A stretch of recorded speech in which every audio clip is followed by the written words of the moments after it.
You obviously are too afraid to go.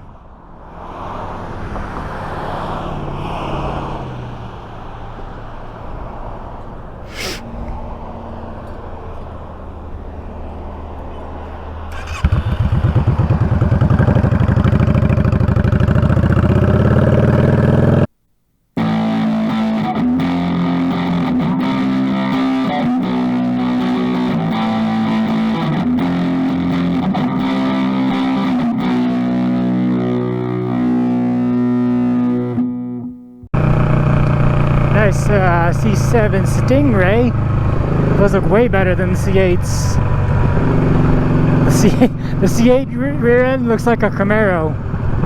Now that looks like a Corvette. Anyways, what's going on YouTube? Dapper Dan here. Another beautiful day here in Colorado. It's a little smoky, but not too bad. Not as it has been. Alright, today I'm going to be talking about how an electric motorcycle might be like a perfect gateway motorcycle for someone who's looking to get into riding. It'd be mostly perfect. There are a few cons, but we'll get to those, but it's mostly pros. And the first reason why I say that is electric motorcycles are cheap to fill up. You don't fill them up like you do a gas motorcycle. A typical gas motorcycle, depending on how big your tank is, that'll cost you usually around $10 to fill up, depending on gas prices. And a typical motorcycle will cost around $3 to fully recharge it. And they typically get like something like 400 miles per gallon equivalent. So that in itself is worth it. My second reason why they could be a gateway motorcycle is there's absolutely zero maintenance that you have to do on an electric motorcycle. Unless you get one with like a chain drive, but if you have one with a belt drive, there's no maintenance at all. There's no oil changes, there's no fluid changes, there's nothing. All you really have are tires and maybe brake pads, but they use so much regenerative braking that you hardly ever touch the brake pads. And if you get one that has a chain on it, you'll possibly have to lube and replace the chain every once in a while, which isn't too bad. So another, I guess, pro you could say is it's silent. Not all people like that though. Some people want to hear their motorcycle, and of course there's the saying, loud pipes save lives. Oof. What in the world is this guy doing? Oh, guess they got in an accident. So a couple pros to it being silent though, even though you can't really hear anything, which is, a lot of people like the sound, but a couple pros are, you can be a hooligan and get away with it. No one will even know you're there. If you have an electric dirt bike, you can do some off-roading and no one will even know you're there. And you can also speed and no one will even notice you. You'll just be silently zooming by.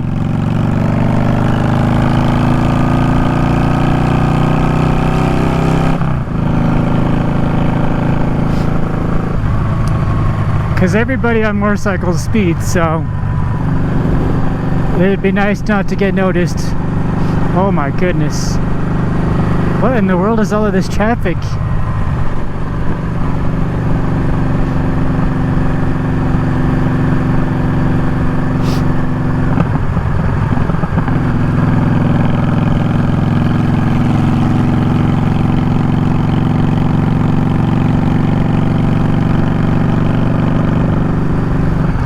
Guess it was just right there then. Interesting. So yeah, speeding without being being noticed would definitely be a huge plus, because everybody knows we all speed. And another pro, which makes it newbie friendly, is that they're all automatic transmissions. There's no clutch, and there's no gear changer lever. There's no gear lever either. So you got the brake on the right side on your hand, and you got your foot brake, and then the left side is empty. There's no clutch, and there's no gear lever. So that would make it easy for someone who's looking into getting into riding. They don't have to learn how to shift gears on a motorcycle. And one last final pro for them is, despite the high price, you do get a tax write-off. You could get a tax rebate. You get the federal one and a state one too, I think.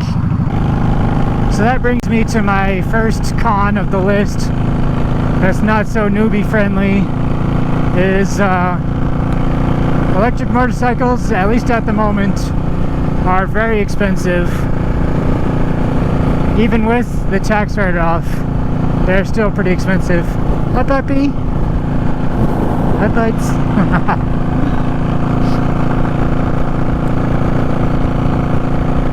So not everybody who's just looking to start out into motorcycling can afford that expensive price. Alright, the next con, I guess, normal bike you can just fill up at any gas station right there, but an electric bike you can only plug them into a wall. They have long charge times, and people, I guess, get range anxiety if they're about to run out of range and they don't know where they're going to pull into to get it recharged. But usually an electric bike will take I don't know, anywhere from 7 to 8 hours to fully charge. But you guys have seen on Walterific's videos, on his Zero dirt bike that he has, he didn't know if he was going to make it home, so he stopped at one of his friend's house and plugged in his bike, hung out with his friend for like an hour, and then continued on his way home. So you definitely got to keep that in mind. And if you stop for an hour, I don't know how much juice you'll get. You'll maybe get, I don't know, probably 5 to 10% juice, but that should be enough to get you to your next destination at least. And my last con that they have, that I have listed here, that would make it not newbie friendly, is it could potentially be too much torque for a new person getting into motorcycles. I imagine electric motorcycles have a pretty good traction control system, but they do have a lot of torque. Any electric bike, they're not affected by altitude, so you could just roll onto the throttle like that. Any electric bike, you'd be doing a wheelie. So yeah, that could be potentially too much power for a newbie. But overall, I think an electric bike would definitely be a good gateway bike, mainly for the automatic transmission and this no maintenance at all. Those are the two huge pros that would help someone get into riding, because someone could possibly be afraid of learning how to shift and then having to do all that maintenance, because motorcycles, you got to do oil changes typically faster than any car that you would have, or more often, I should say. But anyway, guys, that's pretty much all I got for you. Let me know your thoughts down in the comments. Let me know if you think an electric motorcycle would be a good gateway motorcycle for someone who's trying to get into riding but doesn't quite know how to ride or how to shift a manual motorcycle transmission. If you guys liked today's video, make sure you give it a big old thumbs up, and if you really liked it, share it with a friend. And if you haven't already, hit the subscribe button. Thanks for watching and have a good day.